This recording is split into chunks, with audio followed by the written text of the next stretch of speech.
Good day kapadyak! Sa video natin ngayon, turo ko sa inyo kung paano maglinis ng kadena. O tara! Kung bago ka lang sa channel ko, huwag kalimutan mag-subscribe at i-click yung bell icon para notified ka sa mga future videos ko. Like na rin. So mga kailangan mo lang dito, garapon, hindi pwedeng plastic container, dapat garapon. Tapos yung panglinis talaga natin, itong lighter fluid.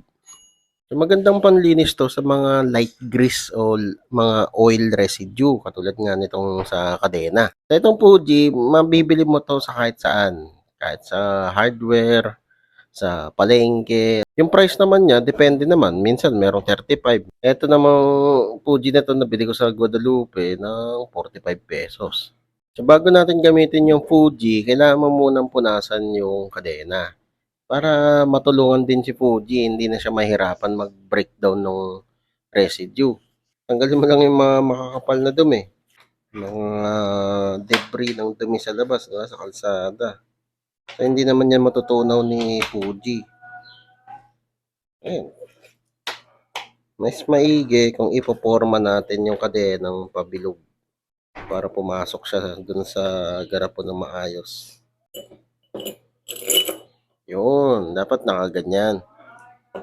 Then, lagyan na natin ng Fuji itong kadena.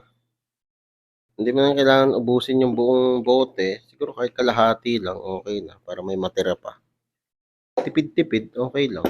Di ba? Nag-breakdown agad yung mga residue. Ang langis. Mas okay pag gumamit ng gasolina o kerosene. Mas mabilis. Okay naman yun. Kerosene, diesel.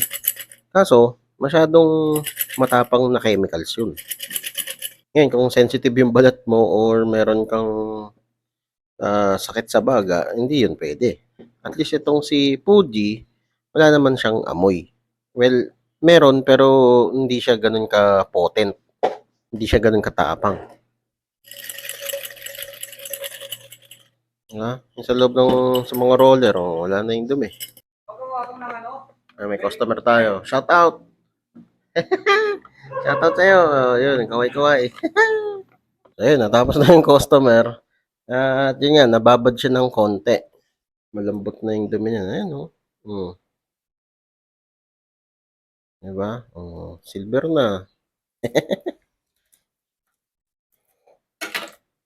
Diba? Ganun lang kadali. Ang dali lang maglinis ng kadena. Sa 45 pesos na deep cleaning mo na yung kadena mo.